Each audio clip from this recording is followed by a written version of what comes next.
Welcome to New Rose Glow. I'm doing Annabe's 7-step formula to success in her School of Affluence, and I just finished my first month. I'm really excited because even though I'm not finished with the program, this is a marker for me. I've made it over 30 days of working the program, and I feel like so much has changed already. A lot of you have been asking me questions, mostly through direct messaging, and I want to answer them, finally. I did pose a question on Instagram and on my YouTube of what are some questions you want to ask me for my first month on the School of Affluence, and a lot of you asked me some really deep questions, and I want to make sure that I answer them to the best of my ability. So I have my tablet right here, and I'm going to go through one at a time, just in order of the questions that I've gotten. And I want to start the first one with the juiciest question. I get this direct message to me all the time, and it is, how does the course compare to the free online videos? Now, when you say free online videos, I'm assuming you're referring to Annabe's content that is on her YouTube channel. She has a lot of good content on that channel. And if you haven't been there before, definitely go and check it out, because you'll find out about how to be more classy, how to meet people who are affluent, how to dress, all sorts of things. And while that content is very, very valuable, the content that is in the program for the School of Affluence is so much more robust, and it goes into so much deeper thought when you are thinking about each subject, and there's so many more subjects that are addressed. So in the program, you've got like a book that's that thick, and I know it's that thick because I printed the book, and I know it's a thick book of content. Then you've got nearly 60 videos, and then you've got tons of workbooks, and it explains things in a way that the videos on the YouTube channel just doesn't have time to really address. So if you're thinking that you can compare the online free content that's given to you to the School of Affluence content, you're comparing two very different things. The content in the program is very in-depth, and there's no way that it's going to be covered in one YouTube video, or 2 YouTube videos, or all the YouTube videos that Anna has on her platform. In fact, she had to make an entire separate program for it. So, no, you cannot go to the School of Affluence by just watching Annabe's free videos. You actually have to join the School of Affluence for that. And I say that not even finishing everything yet. I have not finished all my workbooks, and I can still tell you that I have been blown away with the amount of content that I've received in the program. Question 2. Have you shared your intentions with your friends and family? I have shared my intentions with some family members and with some friends. I definitely don't go around telling everyone that, hey, I want to level up and I want to meet more affluent people and I want to be a part of affluent society. I myself would like to be affluent and I would like to become a classier person. I don't tell everyone that because even the few people that I have told, I've already had mixed reactions. I've had some friends that are really supportive, and I've even had a really good friend join me and say, you know what, I want to level up too, I'm going to work on it, and we've been leveling up together. And that's such an amazing experience. But then I've had a few other friends who kind of went dark on me, where they just either stopped talking to me or they said negative things, and that's really unfortunate. I thought we were in a different place in our relationship, but honestly, you just can't tell everyone what you plan on doing, or even that you plan on bettering yourself, because some people don't see it as you bettering yourself. They see it as you separating yourself from them, or maybe you're saying something indirectly, like you're saying, I want to be better than you, or I am better than you, and you just don't know how people are going to take it, so it's really important that you're careful about who you tell. With my family, it's a little different. They're all for me being a better person. Are they in agreement with every decision I make to become a better person? No. And I don't tell them everything because I know some things just for a fact they would not fully agree with. So what's the point in rocking the boat? They want to see me be better. They want to see me dressing better, taking care of myself, trying to earn more money, to financially sustain myself. they want to see those things for me, and I don't think they really care how I get there as long as it's ethical. So there is no need for me to tell them every little detail, but they are aware in general that I'm trying to be a better version of myself. Question 3. What do your friends and family think of your intentions? Okay, so I kind of touched on this a little bit with my friends, that I have mixed feelings for my friends. Some friends are really supportive, some friends not so much. My family, they think in general that it's great. They think it's a good idea for me to do my best and to be a better person. Where do you buy your clothes? So, I don't really buy clothes that often.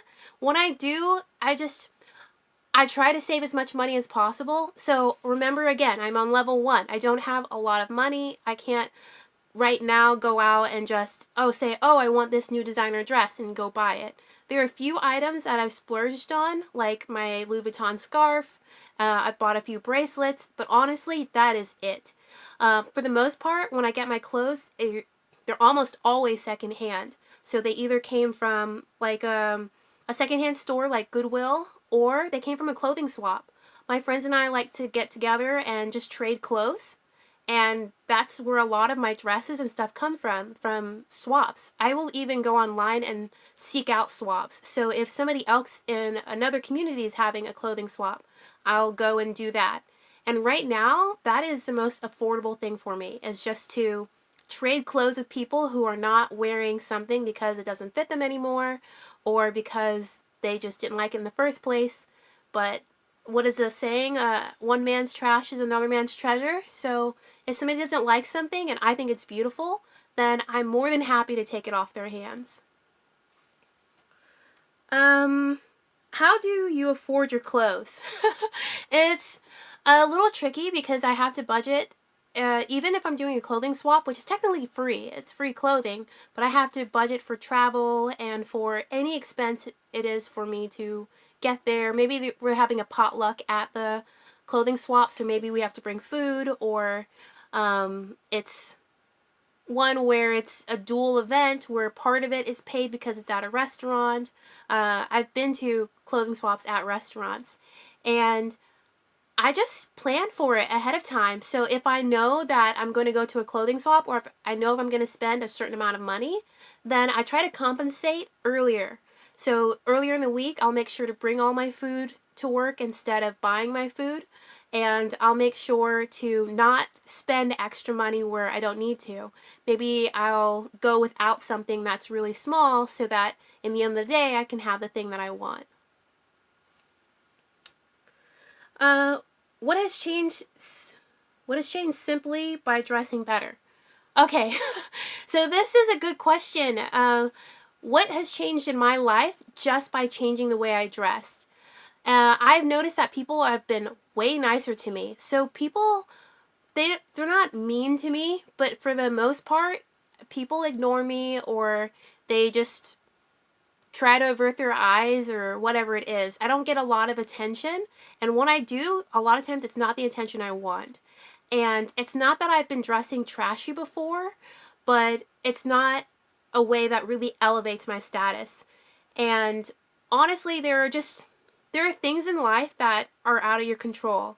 And where I live, my appearance is not highly regarded.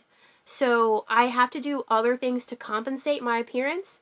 And by dressing better, that helps compensate it, so that people will treat me as they would someone who, I guess, is more favored in the area that I live in. So I have noticed that people open doors for me. I've had someone kind of rush to open the door for me. I've noticed people smiling at me when I smile at them. So I'm generally a pretty friendly person. I walk around saying good morning and smiling at people and just wishing people to have a good day. A lot of times people ignore me, like wishing them good morning or smiling at them. They might look another direction. And when I'm dressed a lot better, people actually look and they return the smile and they return the good morning or the good afternoon. And that's a wonderful feeling. It feels good to be acknowledged. And that's That's probably the biggest difference that I've seen with dressing better, is that if I need help while I am like shopping or while I'm out, I am more likely to have someone help me if I'm dressed well than if I'm not dressed well. And, oh, it told me to, sorry, my phone has a little identifier. It said, unplug the charger, or else your phone will overheat. Okay, I unplugged it. So if I'm dressed well when I'm out, people just treat me a lot better. The cashiers treat me better. I used to get a lot of invasive questions, and they would be rude. Sometimes people would say things about my voice. Like I said, people either like my voice or they hate it. And I would get the more negative comments of, you sound like a baby, or I didn't expect you to sound like that. And then they'll do an impression of what they thought I should sound like. And that's usually quite jarring. It's usually not the best impression. So I really enjoy dressing better. I do. It's improved my life significantly with the way people treat me. And honestly, when people start treating you better, you start feeling better about yourself. My self-esteem shoots through the roof when people are nice to me. And it makes me feel like my efforts to be nice to other people are totally worth it.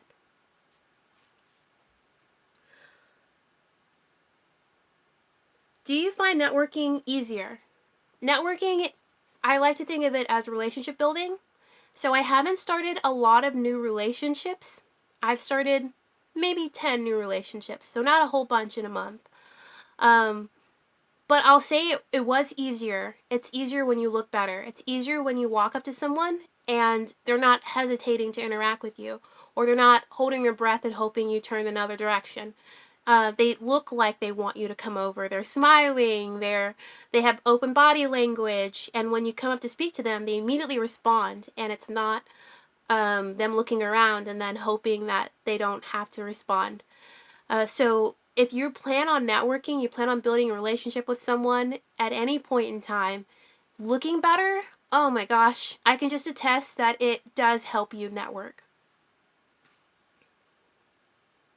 Do you find it easier to find female friends? I will say right now, I haven't noticed a huge difference. It has only been a month, and I've only been to 5 events so far. I think 5. Yes, I've gone out like 5 times. So at least once a week. And I haven't found that I've made female friends any easier. It feels a little bit the same to me. I will say that approaching females in general has been easier. So that goes in line with approaching anyone. When they're more likely when they're more likely to speak to you, or more likely to smile and be friendly with you, then it's easier to make friends. But I haven't had issues making female friends in the past, because I found that females are less judgmental when it comes to me walking up and speaking to them. So it's not been a huge jump. It's not been dramatic at all. It's been more dramatic with men, because I find that even when you're just being regular friendly with men, sometimes your appearance matters more than it should. Have you made more female friends? I have made a few more female friends. Not a huge jump. I've made way more male friends than female friends, and even more male acquaintances. And it's, I think, just in my opinion, because it's easier to walk up to a female and to try to make friends with her, and her not think anything of it or to judge you too deeply. But on the other end, even walking up and starting a casual conversation with men, I found that it's significantly easier if you look better. What changes have you seen a direct impact from already? So 1, the dressing, and then 2, my speech. So I've tried to take out a lot of masculine tones out of my speech. I try not to say harsh words or to be too heavily direct with people. If I can say something more delicately, I make an effort to. And also with my body language, I'm trying to make less masculine gestures and to be more gentle and more flowy when I do interact. And I've noticed that people are more relaxed around me. I've even had people say, "Oh, you make me feel so calm." I've had several people say that this month. And I think that's a direct correlation to the changes that I've made. What limiting beliefs did you overcome? I think my speech was the biggest limiting belief because I felt like changing my speech wouldn't change too much because I didn't think that I had a huge problem with being aggressive when I spoke to people. But when I started making the changes that you ladies have given me and that Anna Bay has given me in the School of Affluence, even those small changes have made a huge difference in the way people interact with me. I didn't think that I needed to make big changes, but honestly, even just polishing the edges made such a difference. What changes have been the most difficult to make? Makeup. Definitely makeup. Makeup is not something that I wear usually ever. It's just if I'm going to take a photo or going to an event. So wearing it every day, even to a place like work, I wouldn't consider wearing makeup to work, has been such a huge shift for me because it takes me more time in the day. It takes me about 30 more minutes to get ready. And adding that much time to my morning routine has definitely impacted the way that I get ready. I will say that my skin has also taken a little shift. I do have to take extra care of my skin now because wearing the makeup, because my skin isn't breathing so much, I am getting more breakouts. And so I'm having to use more acne cream. I'm having to exfoliate my skin a lot more often just to compensate the fact that I am wearing makeup. Have you been able to attract more affluent people into your life? If yes, how? So I will say that I have not done everything to attract more affluent people into my life. I know that I could attract more affluent people into my life if I were doing everything that I've been told in the School of Affluence. But as for right now, I have not attracted more affluent people into my life only because when I go to events, and I'm just going to be 100% honest, I've been really shy and also really boring. My conversations have been stale, they've been stiff, and I haven't been the level of person that I need to be to really attract affluent people. I still have a lot of work to do on myself and on my approach. And so when I get myself together, I feel confident that I will be able to attract more affluent people into my life. But as of right now, there are still a number of things that need to change about me before I can really start attracting affluent people in.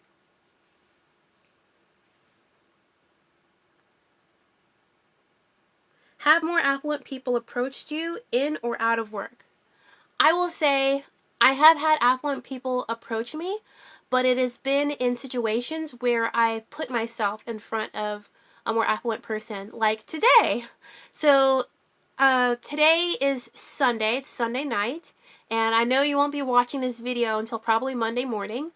But today I went to church at an affluent church in an affluent area, and I I met a lot of affluent people, but briefly, because there was no Sunday school service like I had planned on going to. So I planned on going to a Sunday school service so that I would be in an intimate setting where I could really have a conversation with people who are more affluent. But this church did not have a Sunday school, so I had to just go to the main service. And yes, I met a lot of affluent people. When we do the welcome ceremony, at the beginning of a church service, in case you've never been to one, everyone shakes hands and says hello and greets people, and I greeted people and I had small conversations with them. So yes, I met a lot more affluent people today, and I had small talk with a few of them, but no deep conversations. So I have had a lot more affluent people approach me because I've put myself in areas like that. Like going to the galas. I've been going to galas a lot this month. and I have interacted with more affluent people. Some of them have walked up to me. Sometimes I walk up to them. No strong relationships have formed right now, but it's just first meetings, and hopefully we meet again, and hopefully I am a significantly better social person when we do meet again. How helpful was information been in help? How helpful has information been in helping you access higher social circles? So the information has been very helpful in the way that I have started to identify affluent places that are in my area. So I did put out a video of the 10 affluent places I'm going to start meeting affluent people. And that content in that video really outlines my plan for right now. I struggle to think of 10 places, but that's what I'm going to stick to. So I already went to 2 of them already. I went to church this morning, and then this evening I went to a French language meetup to meet people who are learning different languages, and I did meet some affluent people there. None of them were speaking French, so I didn't hang out with them the whole night because I'm learning French. I did meet some French speakers who I am going to meet up with again. But if I hadn't heard of ideas in the School of Affluence to meet affluent people, and I'm not just talking about the articles on where to meet affluent people, I mean the content in the School of Affluence that has an entire long list of places to meet affluent people. If I didn't have that list, I wouldn't have sparked so many ideas of where in my life I can meet actual affluent people. And these are places that I've been before, but I wasn't paying attention, and places that I never would have ventured into. Like this French class. I'm retaking French, like I'm relearning it again, because of the School of Affluence, and I wouldn't have been at the meetup tonight if I hadn't been in the program. So I would say that the program has exposed me more to affluent people, because now I'm thinking of where to meet them, and I'm actually going there. Oh, this is a big one. Would you ever go back to your old lifestyle? So my old lifestyle, I have to define that. My old lifestyle is really rough and grungy. I wore t-shirts with characters on it like Mario and SpongeBob, and I have a shirt with Rick and Morty. These are all cartoon shows. I'm an animator. I love cartoons. I've worn animal ears and different costumes to work before because I worked in environments where that totally was acceptable. I have had colored streaks in my hair with like colored extensions and funky jewelry and just things that are not typically classy. And people in my circle were nice to me, but people outside of my circle treated me kind of like an entertainment piece.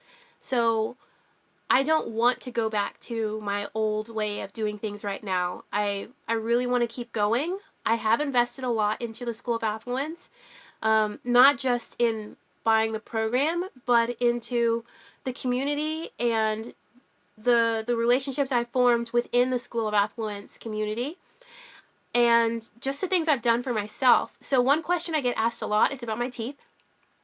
Oh, why are my teeth so white? And I will make a separate video for that because it is a lot of content. But my teeth are white, if I'm just going to give you like the short answer, because I've had a lot of work done. A lot of dental work done. And the catalyst for me getting this work done was the School of Affluence Facebook group. So if you've ever been on Jet Set Babe on Facebook, that's the group that I was on. And that's a completely free group. It's open to anyone. The ladies in there are so supportive, and they have helped nudge me into taking my smile, which was it was a terrible smile. I did not have a nice smile. Taking my smile and turning it into this. And so I can tell you more about it. I do have before and after pictures, and I'll show that in the video. But that's just an example of just the difference that has happened in my life since I've joined the program.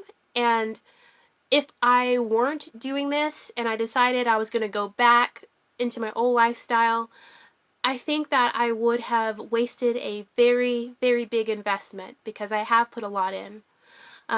What's the saying? I got skin in the game, which means that I've personally invested into this transformation. So it would really be a shame if I went back.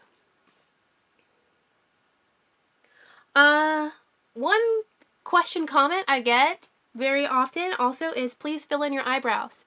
So these are my eyebrows right now, completely filled in. And I know it doesn't show on camera very much because light reflects off my face and makes it look brighter, and it doesn't reflect off the hairs so much and off the powder and the liner so much, so it makes it look darker. So it looks like there's more contrast on camera, but honestly, in real life, I am a very deep complected person, very low contrast. So my eyebrows and my skin tone are only a few shades apart. So this is jet black liner in my eyebrows. If I wipe this off, it'll look like I have no eyebrows at all. So my eyebrows are filled in. I can change the shape of them, but I can't change the darkness because this is the darkest liner that there is. So there's no more filling my eyebrows in.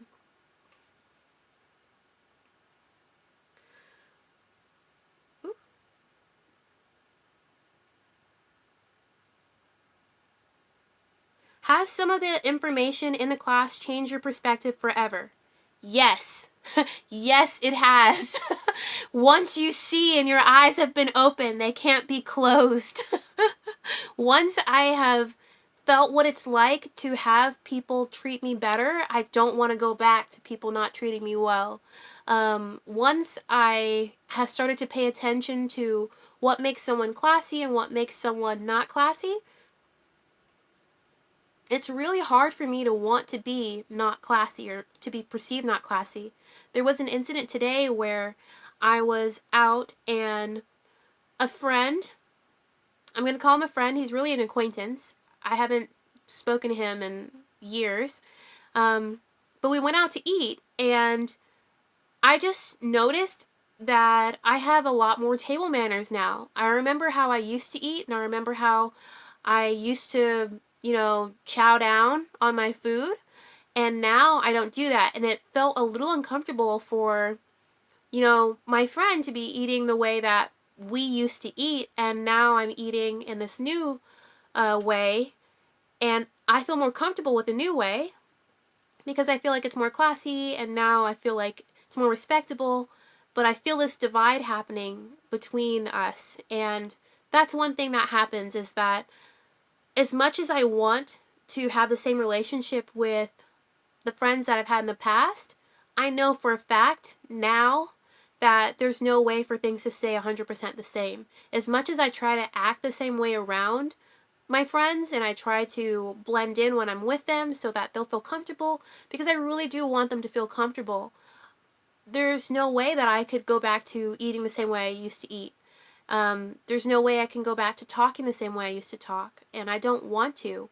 So things are going to get uncomfortable between us, and the more that I change and the more that I grow, the more uncomfortable things are going to get between us. And I know at some point some friends are going to have to be let go because they're going to leave on their own, or I'm not going to feel as comfortable around them.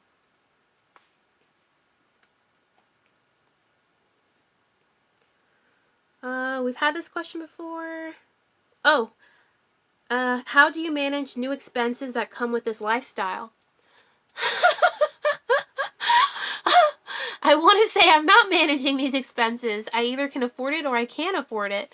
So there are like suggestions on new makeup. There are some parts of the makeup journey that I can take. Like I can buy a new concealer that was in my budget.